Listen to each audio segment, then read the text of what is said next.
affairs in the Middle East by focusing on challenges and opportunities for Canada in that region. So if you are not already a member of CIC, I would strongly suggest that you consider becoming a member. And now, without further delay, I would like to introduce our distinguished speaker, Dr. James Devine, an associate professor in the Department of Politics and International Relations at Mount Allison University in New Brunswick.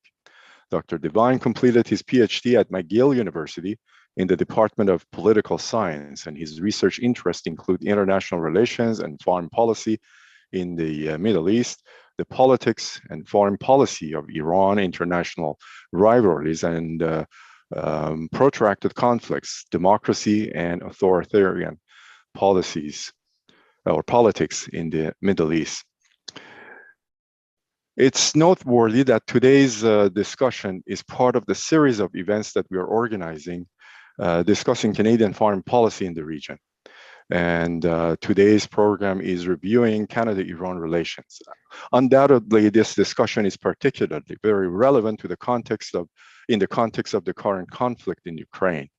And some of our audience may recall that prior to the pandemic, we had an event that featured Mr. Johnson Foster, the author of a book entitled Oil and World Politics, the real story of today's conflict zones, Iraq, Afghanistan, Venezuela, Ukraine, and more. So we are very privileged to have John with us today, and he is going to help us with some of the discussions that we will have later on. And without any further delay, I pass on the microphone to Dr. James Devine. Thank you all for coming. My presentation today is going to be based on a paper I'm working on, which is still very much in its formative stages. So I think this would be a great opportunity for me to get some feedback from the audience.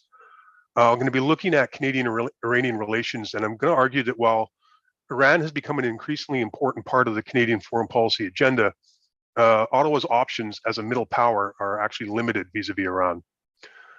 I think it's fair to say among those who pay attention to Canada's involvement in the Middle East, there's growing frustration due to a number of things, including Ottawa's inability to get more out of Iran in regard to Flight PS752, which was the airline shot down 2 years ago in Tehran with Canadian citizens aboard, the inability of Ottawa to reestablish diplomatic relations with Tehran, and more generally, I would say, Canada's apparent lack of voice in the Middle East and the Persian Gulf. So to examine the situation, I'm going to look at a number of things. First of all, I want to talk a little bit about why Iran actually matters to Canada. It's a question right now that may seem obvious, but for a long time, people looked at Iran as sort of a very secondary issue for Canada. And I don't think that's the case anymore. I'm also going to look at what Canada's been doing in regard to Iran for the past few years, at least since the Trudeau government's come into power, and what kind of strategies are open for Canada going forward. And as I said, as a middle power, I don't think Canada is in a particularly strong position vis-a-vis Iran. Some of the reasons are context specific to Iran. Other reasons I think are more a function of the liberal international system which Canada is attached to.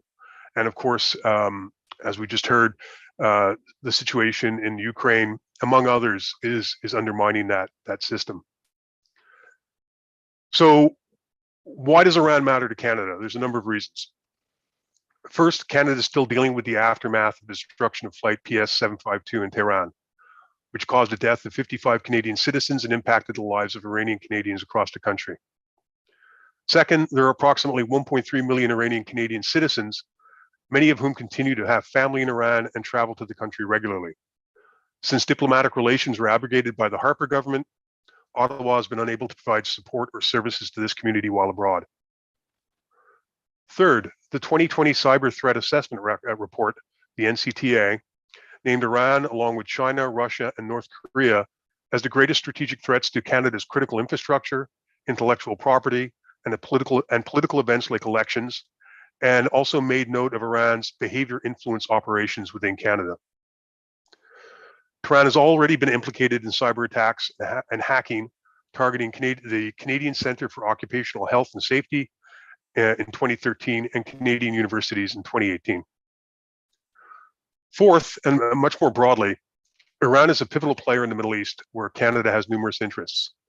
Ottawa's stated priorities in the Middle East and North Africa, and I'll cut this list down a little bit because it's quite long, but basically saving lives and alleviating suffering, especially among vulnerable civilians, combating terrorism and violent extremism, promoting respect for human rights, including women's rights and the rights of religious minorities, increasing food security, improving opportunities for children and youth, encouraging democratic practices and institutions and the respect for rule of law, and advocating for economic reforms and increasing two-way investment and trade. Ottawa, in fact, is investing $3.5 billion in the region to promote stability, provide humanitarian relief, and increase Canada's diplomatic engagement. Virtually all of these issues are impacted by Iranian policy, either directly or indirectly. I won't go through all the details. And first of all, I'm not going to say that Iran is the source of all of the problems in the Middle East or necessarily the most direct source of problems. But Iran is involved in a lot of the things where Canada is also involved. And in some cases, Iran contributes to the problems. Sometimes Iran simply makes the solutions more complicated. We can circle back to these issues in the question and answer period if you like.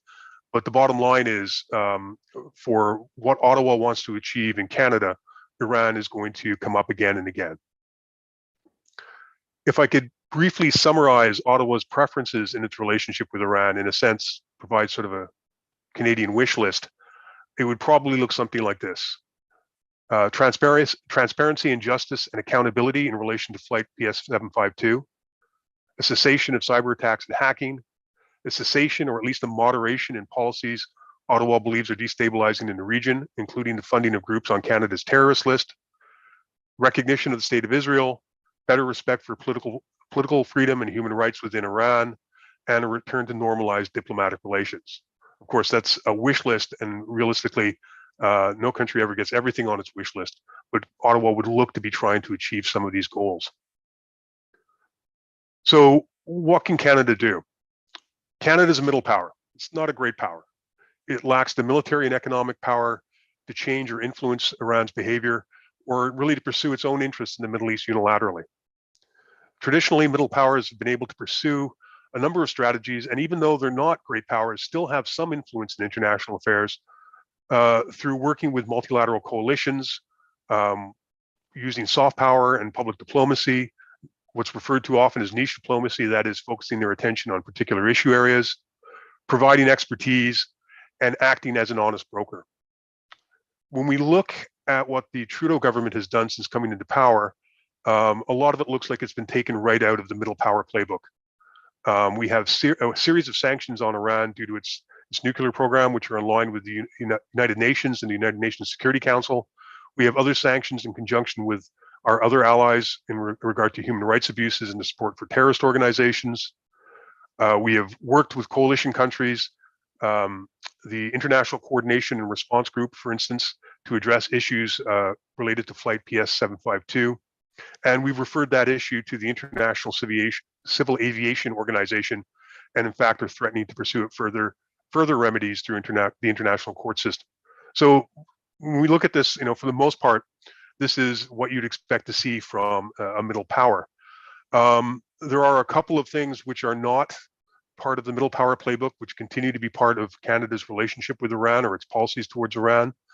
One is the fact that we unilaterally abrogated diplomatic relations with Tehran, and the other is the presence of the Justice for Victims and Terrorists Act, the JVTA, which was established in 2012, which provides victims of terrorism with the ability to sue countries that are named by the Canadian government as supporting terrorism. So these are part of the Canadian relationship. These are, in a sense, legacies of the Harper government, and are part of not what we normally expect to see as part of a middle power approach to dealing with international politics. Overall, Canada really hasn't gained much traction with Iran.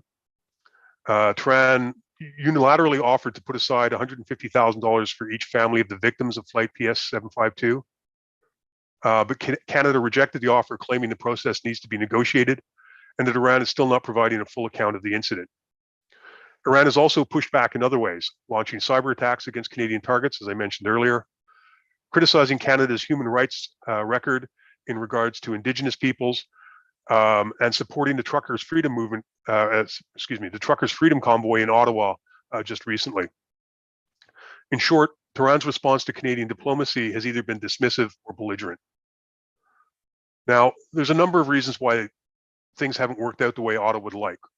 The fact that Ottawa doesn't have diplomatic relations with Tehran has not helped, and the Justice for Victims of Terrorist Act, the JVTA, has complicated diplomacy. However, even without these two issues, it's unlikely that Ottawa would have made much headway anyway. First of all, the international institutions that Canada has been working through are relatively weak. ICAO really doesn't have authority over sovereign states, or that authority is extremely limited. The International Court of Justice is also problematic.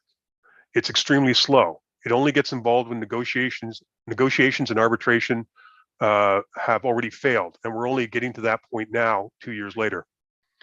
Iran is also not likely to either consent to its jurisdiction or comply with its rulings once the International Court of Justice does get involved. So, even if the International Court of Justice becomes a player in this, Iran is in a position where it can ignore them. Now, there's political costs with ignoring the International Court of Justice, but the impact of that is very slow and uncertain. So it's unclear that that is actually going to change the situation at all. Iran also benefits from the diplomatic support it receives from Moscow and Beijing, whether we're talking about Flight PS752 or any of other Canada's complaints with Tehran. There's a limit to how much pressure they're going to let the international community put on Iran. And as the system becomes more polarized, we see the relationship between Russia and the West deteriorate even further. It's likely that Iran will be able to get more support from Russia as we go forward. Canada's support from the international community is not actually very high either. Despite making a concerted effort, Canada has lost 2 consecutive bids for a seat on the United Nations Security Council, which raises questions about Canada's much vaunted soft power. So we haven't had much success. The strategy we've been pursuing so far has a lot of problems with it. So there's a few things we can try. But as I'm going to say, I don't think they offer that much hope either. One strategy might be to leverage what's often referred to as our good offices. That is to say, Ottawa could present itself as a potential mediator between Tehran and the West, particularly the United States, and then use this as a way of increasing our influence over Tehran, or perhaps extracting concessions on bilateral issues. As part of this strategy, Canada would likely also have to disband a JVTA and normalize relations with Tehran. Now, this is a strategy I think would appeal to many Canadians because it fits in with their traditional sense of middle power diplomacy. However, it's very problematic to say the least. Disbanding a JVTA and normalizing relations at this point in time, while Iran stonewalls on PS752, would be rewarding bad behavior. And I think it would be politically untenable for any sitting government in Ottawa to actually pursue this. Moreover, Canada probably doesn't have much to offer Tehran as a mediator right now. Given the last 10 years or so, Canadian-Iranian relations, given the last 10 years of Canadian-Iranian relations, it's hard to imagine Tehran would actually have much faith in Canada as an honest broker. More importantly, the Europeans involved in the nuclear negotiations already play this role, and they likely have much more influence over Washington than Canada does. So it's hard to see why Iran would be attracted to this sort of arrangement, or why it would be willing to make any sort of concessions to Canada on the basis of it. Maybe this would have worked in the 1990s, but at this point in time, it doesn't seem like a very practical alternative for Canada.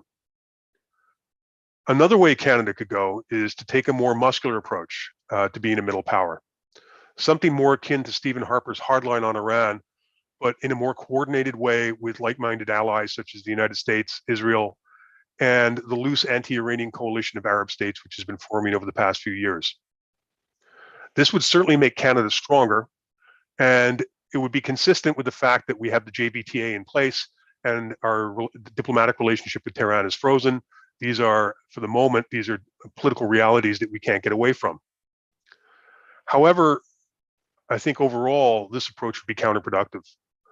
Supporting an anti-Iranian alliance would likely make the region more unstable, not less. And partnering with illiberal regimes such as Saudi Arabia would mean abandoning principles such as rule of law, political freedoms, and human rights. These are inherently important to Canada, and they're essential if we want to maintain what little is left of our soft power. Moreover, if Canada takes a more assertive stance towards Iran, we run the risk of getting stuck in the middle between Iran and the United States in the same way we become stuck in the middle between China and the US. And finally, after all we've been through with Saudi Arabia and all of the diplomatic turmoil between the two states, joining them in a coalition, particularly if we joined that coalition as a junior partner, would be a serious humiliation for Ottawa. So where does that leave us? What can we do next? Despite the shortcomings, the only option I see as reasonable or viable is to pretty much continue the way we've been going already. It's not ideal. It's not likely to achieve quick results, but it's probably the least costly in terms of our other interests in the region. And while we may not get everything we want, we're likely to make some small successes. There are a few points that I'll make just about how we could go forward, and then I'll conclude. So the first thing, we need to keep the legal pressure on Iran for PS752 and take whatever victories we can. This is a long diplomatic process. It's unclear how or a long legal process. It's unclear how it's going to work itself out. But it is a continuing source of pressure on Iran, and also a signal that Canada has not abandoned the issue. So I think it's essential that we maintain this policy, even if it doesn't necessarily get the results we would like.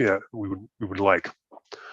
As much as I'd like to see diplomatic relations restored, as I said, I don't think Ottawa can simply just reopen relations and get rid of the JPTA. That's politically unviable. It's, as I said, it's rewarding bad behavior, and moreover, we wouldn't get much for it. I suspect Iran would see this as a sign of weakness, and there really wouldn't be much motivation for them to give us any concessions afterwards. What we need to do is look for whatever opportunities that might emerge. And if we look around the global system, the situation right now is quite fluid. A new JCPOA is being negotiated. The Middle East regional system is in flux. Iran is beginning to prepare for a transition in power, and globally, great power tensions are beginning to rise. So there's a lot of things changing in the world, and it's impossible to predict exactly how they're going to play out. I'm not necessarily optimistic that any of those things are going to put Canada in an advantageous position vis-a-vis Iran, but this is something, as a middle power, we really have to just sort of wait and see what opportunities emerge and what kind of niches we can occupy. And finally, I guess the point I would make is we need to be realistic about our position in the international system and what kind of leverage we can bring to bear. Middle powers operate best in specific niches with under specific circumstances on specific issue areas.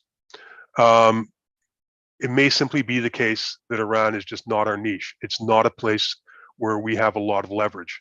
And if that's the case, we need to recognize that and not build up false expectations or try and pursue policies which are unlikely to have any positive impact. I think in general, Canada has to look at the international system, given what's been happening in the Ukraine, what's happening between China and the United States, and start to think about what it means to be a middle power. Because as a middle power, we're tied to the system that we're in particular, the liberal principles and liberal institutions which allow Canada to, from time to time, exert influence. If that system is starting to change, Canada is going to have to reappraise its larger foreign policy, not just towards Iran, but where it fits in the international system. But I think that's a larger conversation. So I'll stop at that point, and I guess we'll open things up for comments and questions. Thank you, James. Before we get to questions, I should remind our participants that the questions should be submitted through Q&A, and we will try to address them to the best of our ability. with respect to the time that we have. Before we go any further right now, I would like to invite Mr. John Foster to join the conversation at this time, and maybe some comments and observations that you would like to share with us in the context of the book that you have and previous discussions that we have had at a panel like this. Fine.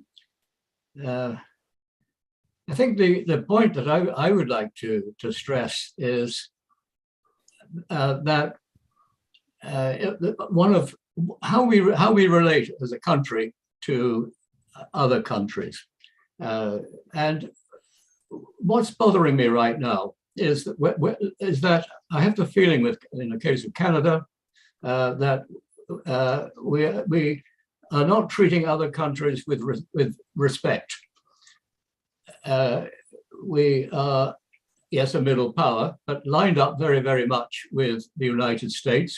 So, as it were, how high should we jump? It seems to be the foreign policy that comes out of Ottawa, if I'm going to pull their leg a bit. And I see that also in the case of Ukraine. What I recall so well is where do you start at events? In the case of this shooting down of the airliner, for example, it was only just after the assassination of the Iranian general Soleimani by U.S. People in Iraq, and Iran was on high alert for some form of retaliation after the Iranians themselves had rocketed or put missiles into a US base in Iran. Now, this thing about respect, I cannot for the life of me understand why we don't have diplomatic relations with Iran and stretch out to what are their concerns, what are our concerns, mutual concerns of mutual security, for example, as in the case of Ukraine. And it seems to me that what we're doing is hitching onto the US as the big hegemon, and which too much, in my view, goes to punish countries that do not see eye to who do not see eye to eye or respect the US. For example, sanctions on Iran, sanctions on Venezuela's oil. These sanctions are for bad behavior, but they don't have any effect on these countries. In my view, it doesn't change their behavior; it just gets their people's backs up. So, and the other thought that goes through my head is, when it comes to the JCPOA, is the whole assumption that Iran was going otherwise, if it hadn't signed that treaty, to go ahead with nuclear weaponry. And my understanding is that that's a lot of hogwash, that the US certainly insists that that is the case, so does Israel. But one inspection after another by the International Energy IAEA in Vienna has never shown to my satisfaction that Iran was pursuing such a program. So I think those are some of my comments. Thank you very much, John. In fact, there is a question related to some of the comments that you made, and it is a question from a member of the Middle East Study Program. They're asking James, are you saying Canada will need an actual foreign policy strategy? More seriously and speculatively, How do you see Iran operating in the Middle East in the wake of a new realities with Russia's invasion of Ukraine? So there's two, correct me if I'm wrong, but it seems to be two questions there. The first concerns Canada in this new global environment. And yeah, I think, I mean, it's maybe premature to say that the post World War II and post Cold War Western liberal order has completely collapsed. But Canada has to start thinking about what's going to happen if we continue to go in the direction we're going. So we already have China challenging that system. We already have Russia challenging that system. In a sense, when Donald Trump was in power, he was challenging the system too. So we seem to be moving away from that very liberal sort of system that was in place. And that liberal system really defined Canada's foreign policy. For better or worse, I mean, certainly we have been very, very close to the United States, much closer than many of us would like in terms of having some sort of independence in terms of policy making. But this has been the world we've been working in, and our strategies have largely been around finding little ways we can get leverage in that system. If that system breaks down, we have to reimagine almost everything. And how we're going to fit in the world. And of course, what the new system is going to look like is going to be a very important factor. Are we going to have a really tight multipolar system where there's a Chinese sphere of influence, a Russian sphere of influence, and a Western sphere of influence, or are we going to have something much more loosely aligned with lots of institutions and actors going back and forth between the various poles? Depending on how it shakes out, that's going to define where Canada is going to be, because we're going to have to live in those waters, right? We're going to have to find ways to pursue our own interests, even though we don't have, or we have very limited resources. So this is something I would expect that's being thought about very carefully in Ottawa right now. So that's the first question. The second question, can you please can you remind me exactly what it was again? Just of second part of it. It has been removed, and right. Oh, how Iran is going to respond now that Russia is right. It's hard to say. The negotiations with the JCPOA are going to continue.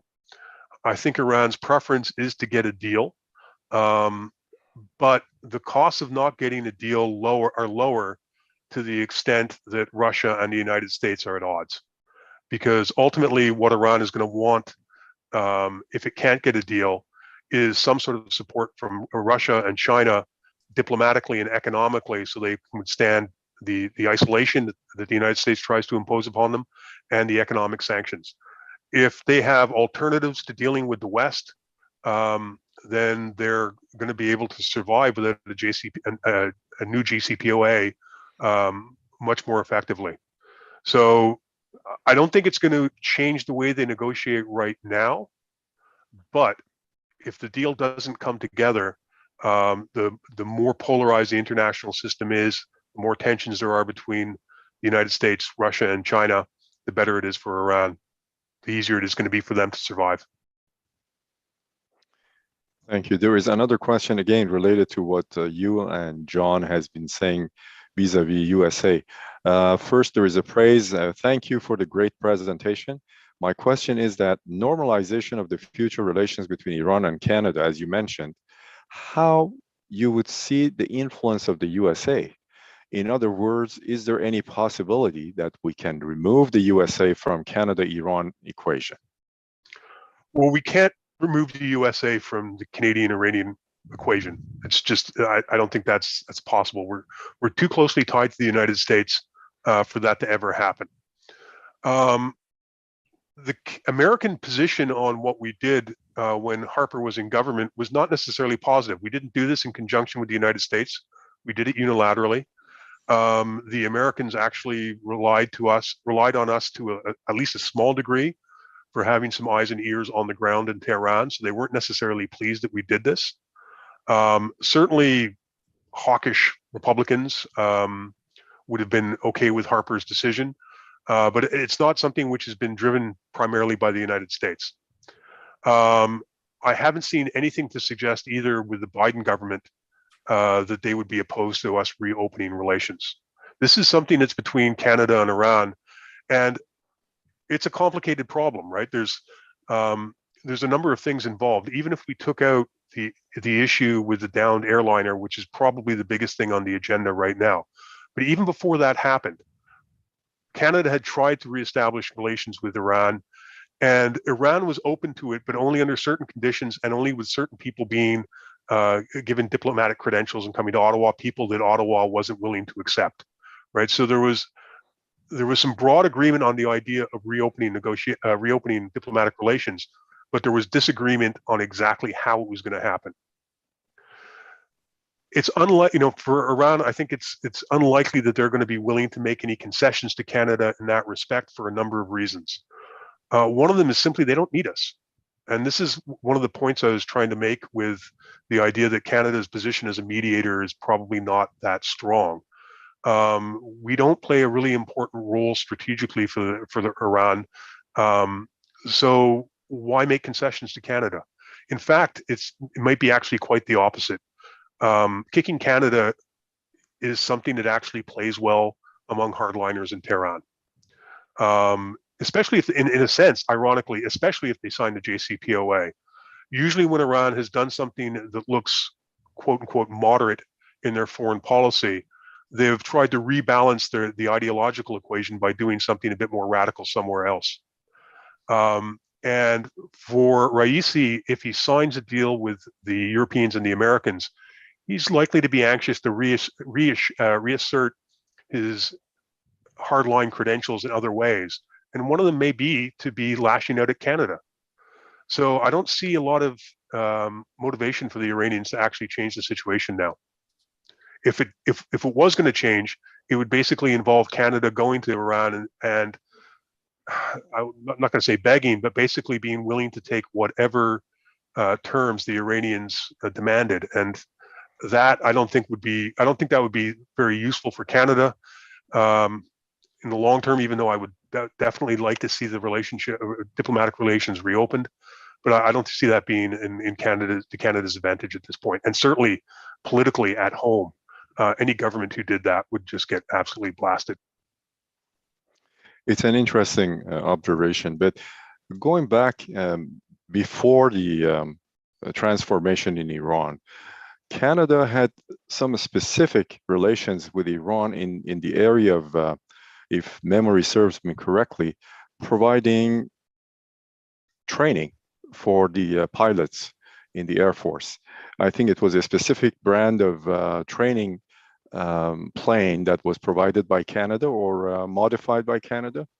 And also during Vietnam War, Canadians and Iranians both were involved, of course, not officially, it was under a different disguise, but they did have some interactions. So they have worked in the past successfully. And also after the first Gulf War, I think there were concerns about the oil wells that were set on fire by Saddam Hussein.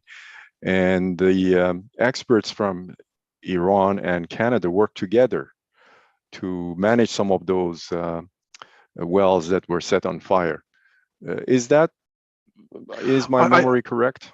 Yeah, well, I think if the situation was different, and if Iran and Canada had a healthy relationship as opposed to the dysfunctional one we have now, there's lots of opportunities for Canada and Iran to cooperate on various things. In particular, the extraction of Iran's oil and its mineral resources.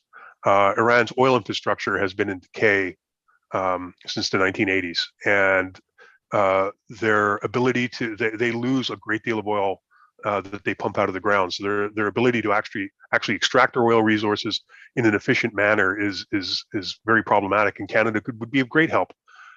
But the main thing for Iran is the political considerations, not just simply the economics of this. Iran, there's lots of things Iran could do to make itself a wealthier state and to get more money back from its oil resources. But to do so would mean opening up the state in ways which would jeopardize the regime's political hold. So it's that no matter how much money is involved, that's something they're not willing to do. Any comments, John? Yeah, I'd like to remember that when the sanctions were lifted in 2015, wasn't it, on the signing of the JCPOA, that Western oil companies did go in partnership with the Iranian National Iranian Oil Company, big time. I think particularly of Total, the French. They were basically forced out by the US secondary sanctions, which hit Europe, and so out went Total, out went Renault, and other French and other European companies. But what's interesting to me is that the effect of all this, as I see it, has just been to push Iran further into the arms of China and Russia. And this I think is a very powerful change. Iran has now joined the Shanghai Cooperation Organization, and is almost just saying, well, you know, to hell with Europe, to hell with North America. China is investing big time in oil in Iran, a huge program. It's got this 25-year investment development program with Iran. Russia's putting in money in a big deal too. So it seems to me that all that this, you know, this punishing attitude of NATO countries, Western countries has, particularly the US, is to drive other countries into protection, which means they turn to Russia and China. Yeah, if I can reply to that, there's a really interesting dynamic that's going on in a broad way. I mean, in part, it's Iran being pushed further and further away from the West, but it's also as tensions between China and the US and Russia and the US increase, China and Russia are becoming more and more willing to accept Iran. Up until a few years ago, both of them were supporting Iran, but to a much more limited extent. And in fact, China had kept Iran out of the Belt and Road Initiative and the Shanghai Cooperation Organization for a while because it didn't seem to want to get too close to Iran.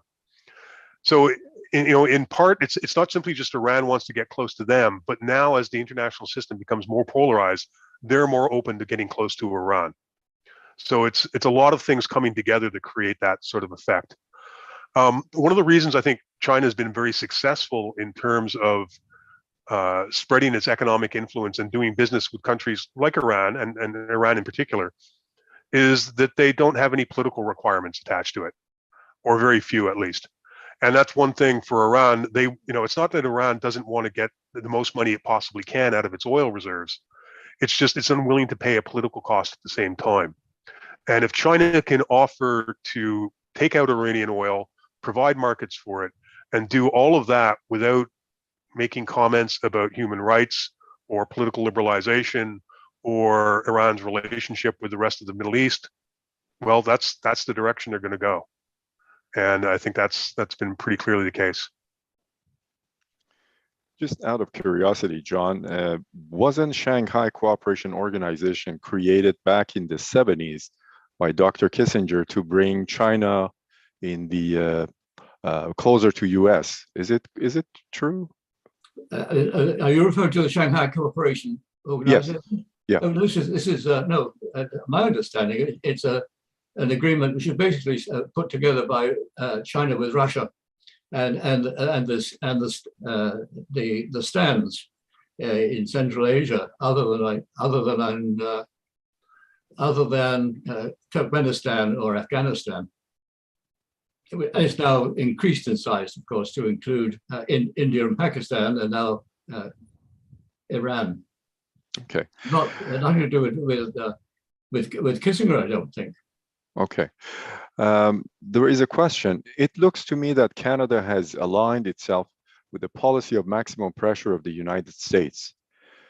Evidences are designation of Iran as a state sponsoring terrorism, issuing a default judgment against Iran and ordering a punitive damage which the US practices widely against Iran, and imposing unilateral sanctions against Iran, like the US. I must remind that the Security Council imposed sanctions against Iran have been lifted under the JCPOA. The question is, to what extent Canada's foreign policy is influenced by the neighbors to the south? So we come back again to the same question. Tremendously. I think Canada's position initially was that they disagreed with the Trump administration pulling out of the JCPOA, that they preferred to have that in place. But after a while, the need to maintain relations with the United States and to make sure everything is functioning on a day-to-day basis with the US trumps everything else. Well, Trump, pardon the pun, but it takes precedence over everything else. So Canada has gone along, and I would suspect somewhat reluctantly, with a lot of the measures that the Trump administration has taken, and is probably looking forward, or at least hoping for a more normalized situation with a new JCPOA in place. So we kind of get pulled along one way or another, and this is one of the issues when we're talking about Canada as a middle power. Middle powers are often going to be buffeted by the larger powers around them, and especially if you're so close. So this is one of the realities Canada has to face in terms of its foreign policies, trying to find a way to deal with the United States and the influence the US has over us, and at the same time trying to maintain some sort of independence in terms of our policies and our goals. And the more polarized the world becomes, I suspect the harder that's going to be. There is a question about the manner in which UK is dealing with Iran. It has been on and off, but it seems that they have a consistent relationship, notwithstanding some of the things that Canada is objecting to. Yeah, well, the UK is, I'm not sure we can still call the UK a great power, but certainly a much more independent power than Canada is. And they're also going along with the rest of the European states on this. So they've all had their problems with Iran, but they've all maintained relations with them. And I mean, one of the interesting things to note is when Canada cut relations with Tehran, one of the things we pointed to was the attack on the UK embassy. Well, if that was such an important event, why didn't the UK cut relations with Iran as well? I mean, they closed down the embassy for a while, but they didn't abrogate relations completely. So the UK has had a different trajectory than Canada has, in part because they've got the resources to be more independent, and in part because they're closer to the Europeans who have been following a similar policy.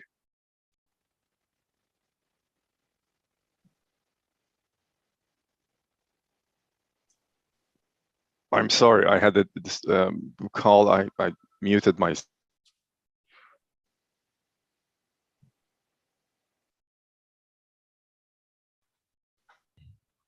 My apologies. I thought that I had turned it off, but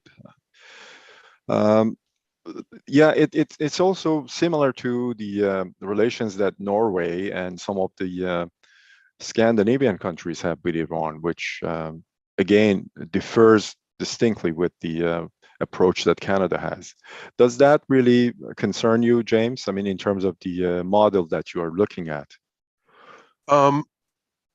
Not really. I mean, we would not put Canada in the same class of actors internationally as Britain or the EU. So the kinds of pressures we're going to be facing are different. Moreover, I mean, one of the things that looks like it's happening as well as the international system evolves is the connection between North America and Europe is also becoming frayed. And ultimately, and again, this is one more reason why Canada risks being sucked even closer to the American orbit, is that, you know, the relation, what the Europeans are going to be doing is going to be somewhat different than the Americans. They're going to have their own priorities and their own issues. And a lot of, I guess a lot of the way that relationship is going to evolve is going to depend on what happens with Russia and Ukraine. Depending on how they handle the crisis, the crisis could drive a deeper wedge between Europe and the United States, or it could bring them together more. And I think that remains to be seen. And on that, I have a question, and that is one of the topics that is very disturbing. It came out of, I think, the speech that was transmitted from the Kremlin. There are suggestions that maybe tactical nuclear weapons will be used. And if that happens, how would you see the whole geopolitics of the region? I haven't seen anything to suggest that. I may have missed it. I know Putin has been very bellicose in his rhetoric, talking about repercussions that we can't imagine if anybody tries to interfere. I don't want to speculate on exactly what the escalation ladder would look like if tactical nuclear weapons were used. It would probably be pretty ugly. I don't think it's a very high level of likelihood, though, for a couple of reasons. First of all, everybody realizes how dangerous the use of tactical nuclear weapons would be, and how the possibility of an escalation getting out of hand. The second thing is, probably even more importantly, the US has already said it's not going to intervene militarily, and the Europeans have as well. They'll put pressure on the Russians. There's already sanctions in place. There are other steps they may take, but I don't see the West actually trying to militarily intervene in the way perhaps we saw with Kuwait, for instance, right? When Iraq invaded Kuwait, there was a coalition put together which expelled Iraq from Kuwaiti territory. That is unlikely to happen in the situation of the Ukraine. So I think it's premature to worry about that problem right now. I hope, at least. We may see things change, but at this point in time, I don't see a direct military confrontation with Russia and the US on the agenda. Going back to the Canada-Iran relations, we had a presenter from the NATO Association of Canada, and there was a strong suggestion that both Russia and China are using Iran as a bargaining chip in their relationship with Europe or US, and to what extent that has an impact on the model, again, that you're looking at vis-a-vis the Iran-Canada relationship. Is there any influence there? I'm not sure that's something we can leverage, but I would tend to agree that Iran for Russia and China is more of a bargaining chip than a real strategic partner. For China in particular, if you look, China has some strategic cooperation with Iran in terms of its military, but at the same time as it has that strategic cooperation and a lot of economic ties to Iran, it also has a lot of economic ties to Saudi Arabia and the rest of the Middle East. So if China was actually backing Iran as a military partner in the kind of alliances structures that we saw, say, during the Cold War, it wouldn't make sense for them to still be economically in bed with those other countries as well.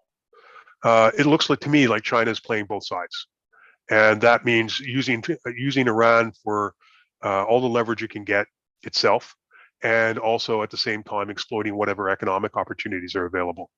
So I certainly wouldn't see they